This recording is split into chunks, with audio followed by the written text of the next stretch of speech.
Сәлем достар, біз өмір сүріп жатқан әлем шамамен 14 миллиард жыл бұрын пайда болды. Осыншама уақытта қаншама ғалымдар мен галактикалар, бірнеше миллиондаған қара құрдымдар, сан миллиард жұлдыздар пайда болып, кейбірі жоқ болып, суперноваларға айналуда.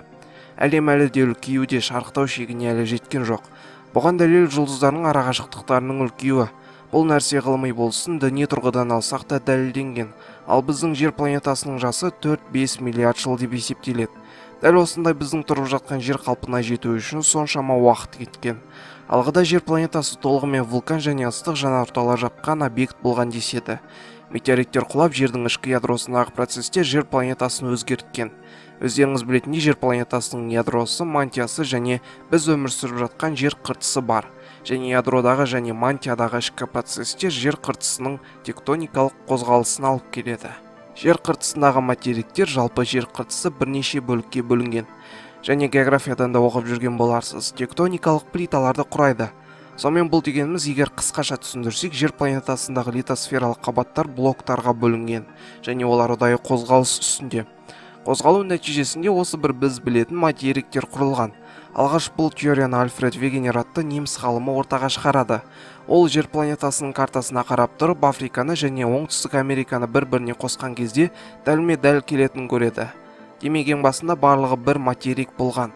Жылжып, солтүстік және оңтүстік Америкалар бөлініп кеткен. Дәл осыны негізге ала отырып, Вегенер 1912 жылы 6 қаңтарда неміс геологтар қоғамына көрсетеді.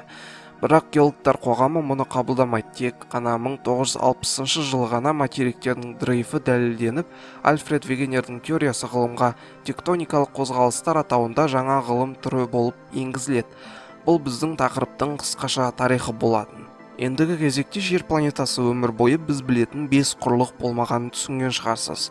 Ең алғашқыда Кембрийге дейінгі дәуірінде, яғни 600 миллиондай жыл бұрын бір ғана материк болған. Географиядан да оқыған шығарсыз, мұны Пангея деп атаған. Уақыт өте келе Бор дәуірінен бастап бөліне бастады. Бұл дегеніміз 120 миллион жыл бұрын, және уақыт өте келе 1,8 миллион жыл бұрын Плейстоцен дәуірінде жер планетасы дәл қазіргі келбетіне ұқсады.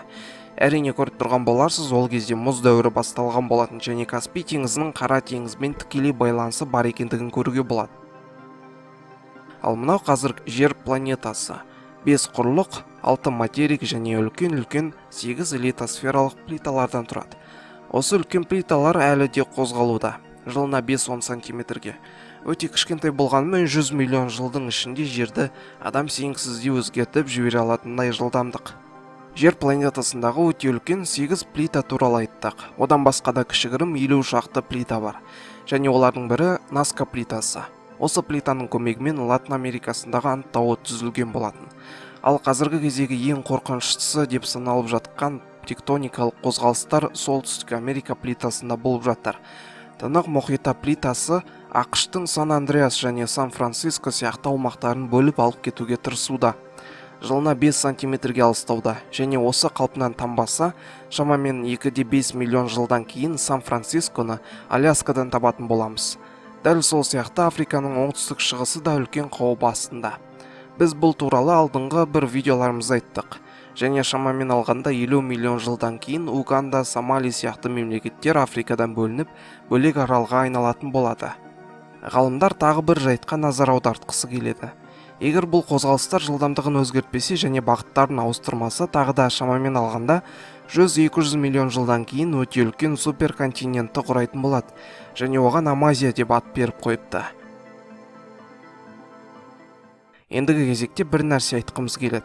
Бұл болатын болмайтын тек Құдай ғана біледі. Бұлар жай ғана ауа райын болжау сияқты болжамдар екенін ескерулеріңізді және комментарияға артық пікір жазбауларыңызды сұраймыз. Егер видео ұнаса, лайк басып, арнаға тіркеліп қоңыраушаны баса кетіңіз. Сіз үшін жай ғана саусақ тигізу, ал біз үшін үлкен қуаныш.